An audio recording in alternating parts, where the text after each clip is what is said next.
Tennessee State head coach Eddie George. His team is coming off a 43-20 win against Lindenwood. This week they traveled to Charleston Southern. Coach, some thoughts on your team, and then we'll get some questions. Yeah, coming off of a win against Lindenwood, played really well in the first half.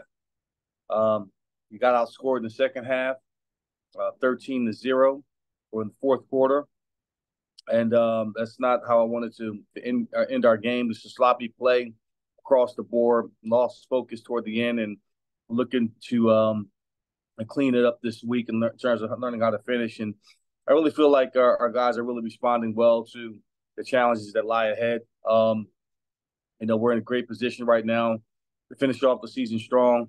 The conference is going to be what's going to be, but my main focus is making sure we're playing our best football right now in the month of November. The last 2 years that I've been here, collectively, our record in November is 1-5, and we want to finish strong and let the chips fall where they may in terms of the conference. And we just got a really tough schedule ahead of us.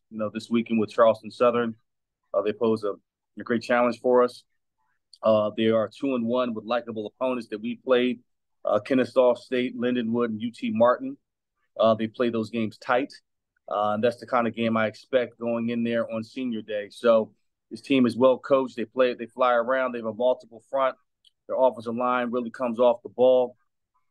I really don't look at last week as a barometer of who they are. It's kind of an anomaly in terms of where that game came from. But for the most part, they've been consistently in a lot of these ball games. So it's going to be a tough battle for us. Okay, thank you, Coach. We'll get some questions. Mike? Yeah, thanks, Jose. My text is not working. Eddie, can you talk a little bit more about Southern kind of team? Because it looks like they used two quarterbacks, kind of like you do, but their quarterback was hurt last week. Do you expect him back? And will they pose offensively and defensively? Mike, can you repeat that again? You went out just a little bit. Okay. Sorry about that. I just wanted to talk about Charleston Southern a little bit. I know they use two quarterbacks, but they've actually used three quarterbacks with one of them being injured. What do you expect at the quarterback position, and what do you expect from them offensively? Offensively, yeah, they do. They still run elements of their option game, which is concerning. Anytime you play an option team with not a whole lot to prepare for, that's going to be a great challenge for our defense to have a great eye discipline and have gap discipline because one of these things can pop. They believe in the ball control offense. When you look at their offense, you look at the ugly runs. They're getting 3 and 2, and you can't afford to be soft in the middle, and they're going to shorten the game, and that's why they've been in a lot of these ball games. I mean, when you look at the scores of these games, they're close. They played Martin tough. At Martin, held that offense to 17 points. On the defensive side, they run a multiple defense. Very active up front. Their guy at linebacker, Malik Barnes, number 9, is their dude.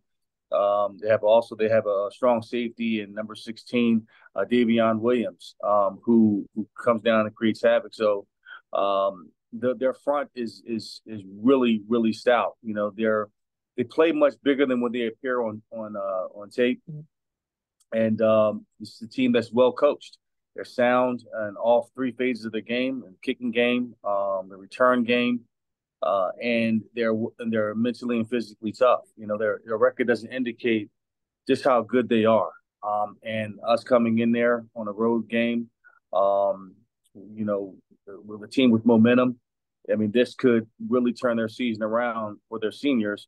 This being the last home game for them, so that's what I see. I expect a physical, hard-fought game that could look much like a 9-on-7 drill.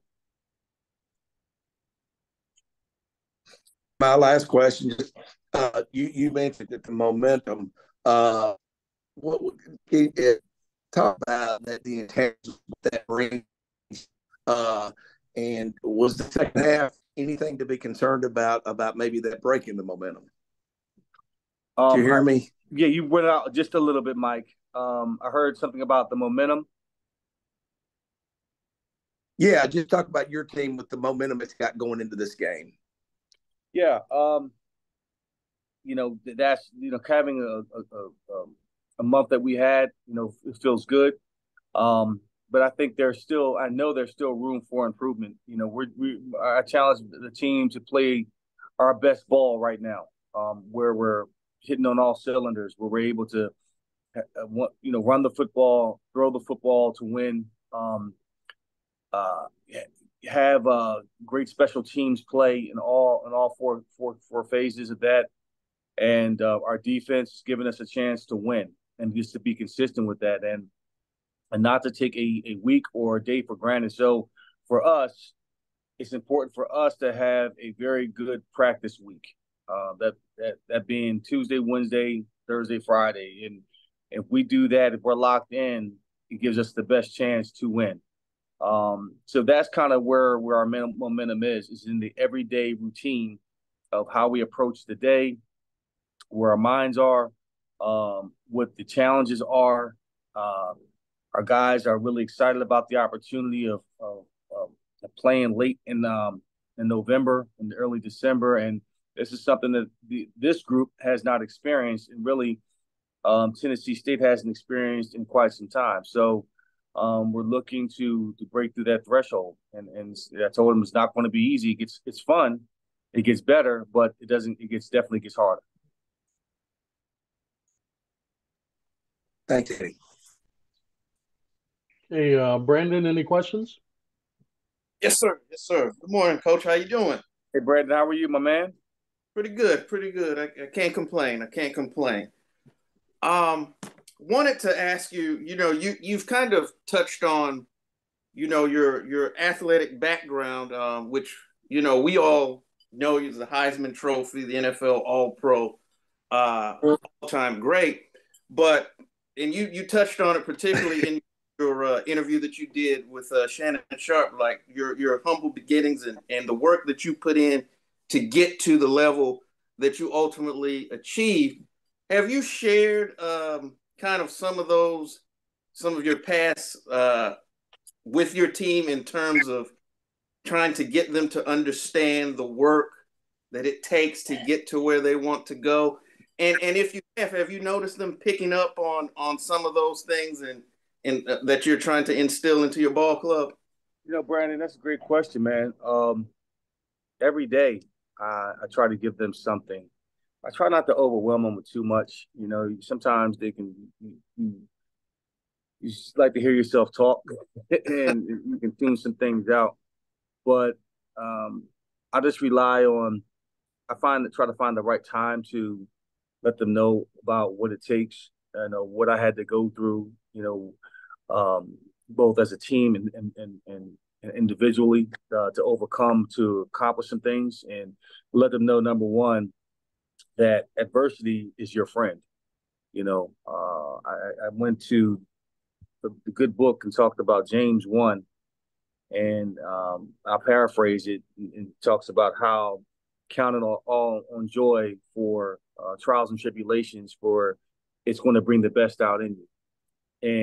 And through my trials, whether it was going to Fort Union Military Academy, not having any scholarship offers, and going back for a postgraduate year, to take a chance that everybody thought was crazy to go back and to garner scholarships and attention from Ohio State and other schools, and then go to Ohio State and fumble twice at the goal line and have 100,000 fans boo you, and to overcome that as an 18-year-old, to really dig deep within myself, to work hard, So I constantly draw on that to say, hey, you have to run toward your obstacles, run toward the challenges. These challenges are blessings. We never lose, we learn. The only way we learn is taking the wisdom from that and be getting better. So I'm always relying on my past experiences, both on the field and definitely off the football field, because if I'm coaching that person, if I'm tapping into their soul and I know what they really want, I'm able to coach them hard, challenge them hard, love on them hard, and we're starting to see the changes in that.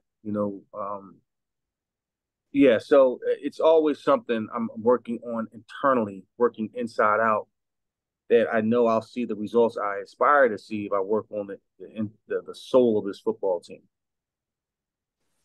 Thanks, Coach. And I guess kind of a brief follow up on that. And you kind of said you kind of touched on it earlier in the call here.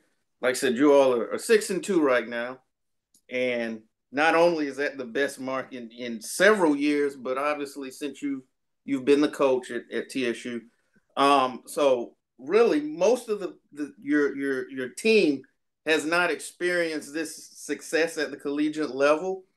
How obviously you've got experience as a winner. How have you been able to impart some of not only what it has taken to get to this level, but once you get there, this is just the beginning in Right. in terms of how they can keep it on and take it to the next level. Well, the next step is to continue to double down on things that got us here. We cannot, great example is complacency will come to collect. When success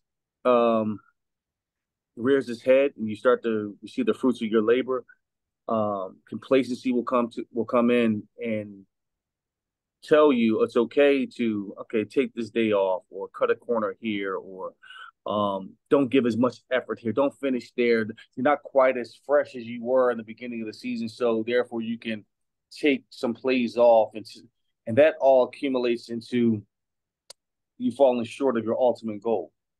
And at this stage in the season, this is when you really double down. And this is where I challenge my team to take ownership of this team and to hold your teammates accountable at a very high level. Sacrifice a little bit more. Spend time in the playbook a little bit more. When I walk in the team meeting room on Tuesday morning, if I ask you a question about the opponent, you should be able to rip that off. You shouldn't have to wait for your coaches to give you the game plan that morning. If you are really a championship team, you should know your opponent. You should know what they do. You should know cover one, cover two. That's what they're in. You should know what fronts they're in on critical downs. Now you're just fine tuning it and seeing it in real action and allowing it to go. Because by the time that's a day wasted. Sunday and Monday are an opportunity to make that transition from last week's game, learn, and then delve right back into your opponent. So I'm getting their minds on the work in that and not to relax or get complacent or think that it's going to be easy or be satisfied with winning just 6 games. We're just knocking on the door. And I said the beginning of the season starts in November. So that's the mindset, and that's what we're being built for. And the weather's turning, it's getting cold. The leaves are changing colors. It's hitting Halloween, and you got Thanksgiving coming up, and it's going to be uncomfortable.